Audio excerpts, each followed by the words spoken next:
Today's topic of discussion reaction of body to infection. நம்ம பாடியில் வந்து இன்ஃபெக்ஷன் வந்துருச்சுன்னா நம்ம பாடியோட ரியாக்ஷன் எப்படி இருக்கும் அப்படிங்கிற ஆன்சர் நம்ம எழுதணும். So body get infected when our body get infected. once நம்ம பாடி வந்து இன்ஃபெக்ட் ஆயிடுச்சுன்னா immune system launches a multi-layer defense. நம்மளோட இம்யூன் சிஸ்டம் என்ன பண்ணுதுன்னு சொல்லி பார்த்தா அலோவ் பண்ணுது, அதாவது புஷ் பண்ணுது. Multi layer defense, immediate immune response or adaptive immune response அப்படிங்கிற டூ வே ஆஃப் டிஃபென்ஸ் மெக்கானிசத்தை வந்து ஆக்டிவேட் பண்ணுது. One is immediate innate response. அந்த டைமில் நமக்கு இன்ஃப்ளமேஷன் வரலாம், ஃபீவர் வரலாம், அட்ராக்டிங் ஒயிட் செல். அந்த ஸ்பாட்டுக்கு வந்து நிறைய ஒயிட் செல்லும் ஒயிட் பிளட் செல் வரும் ஃபைட் பண்ணுறதுக்கு.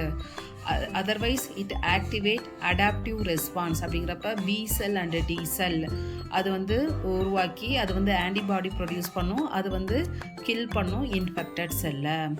ஸோ எப்போ வந்து நம்ம பாடி வந்து இன்ஃபெக்ட் ஆகுதோ அப்போ வந்து நம்ம இம்யூன் சிஸ்டம் வந்து புஷ் பண்ணுது. மல்டி லேயர் டிஃபென்ஸ் மெயினாக வந்து two way, one is immediate response and வந்து அடாப்டிவ் ரெஸ்பான்ஸ். வந்து நம்ம பார்க்க போகிறது இன்னேட் இம்யூனிட்டி. இது வந்து ஃபஸ்ட் லைன்.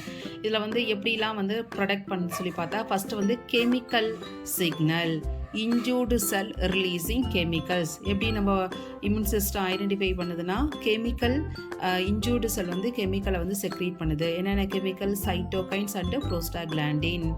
அது வந்து என்ன பண்ணுது? That digger inflammation. ஸோ இன்ஃப்ளமேஷனுங்கிறப்ப வந்து என்ன ஆகும்னு சொல்லி பார்த்தா பிளட் வெசல்ஸ் வந்து வைடன் ஆகும், அதனால ரெட்னஸ் அண்டு அந்த பர்டிகுலர் ஸ்பாட்டில் வந்து ஹீட்டாக இருக்கும். Increasing blood flow to deliver immune cell like neutrophil to the site. Blood vessel வந்து என்ன ஆகுது? வைடன் ஆகுது, அதனால் வந்து ரெட்னஸ் ஆகுது, ஹீட் அந்த பர்டிகுலர் லோக்கல் சைட் வந்து ஹீட் ஆகுது. இதனால் வந்து பிளட் ஃப்ளோ வந்து அதிகமாகிறதுனால நிறைய இம்யூன் செல்லை மெயினாக வந்து நியூட்ரோஃபில்லை அந்த பர்டிகுலர் சைட்டுக்கு அனுப்புது. Next fever. Body thermostat reset higher making it harder for pathogen to thrive. So அங்கே வந்து நம்ம பாடி டெம்பரேச்சரை வந்து இன்க்ரீஸ் பண்ணுது.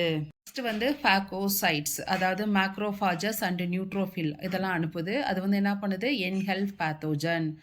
நெக்ஸ்ட்டு நேச்சுரல் கில்லர் செல், அதாவது என்கே செல். இது வந்து என்ன பண்ணுது? கில் இன்ஃபெக்டட் ஆர் அப்நார்மல் செல். இன்ஃபெக்டட் செல் ஏதாவது அப்நார்மல் இருந்ததுனாலும் அதை வந்து கில் பண்ணுது. ஃபைனலாக வந்து இன்டர்ஃபெரான். இது வந்து என்ன பண்ணுது? Signal neighbouring cells to block viral replication. இது வந்து வைரல் ரெப்ளிகேஷனை வந்து பிளாக் பண்ணிடுது.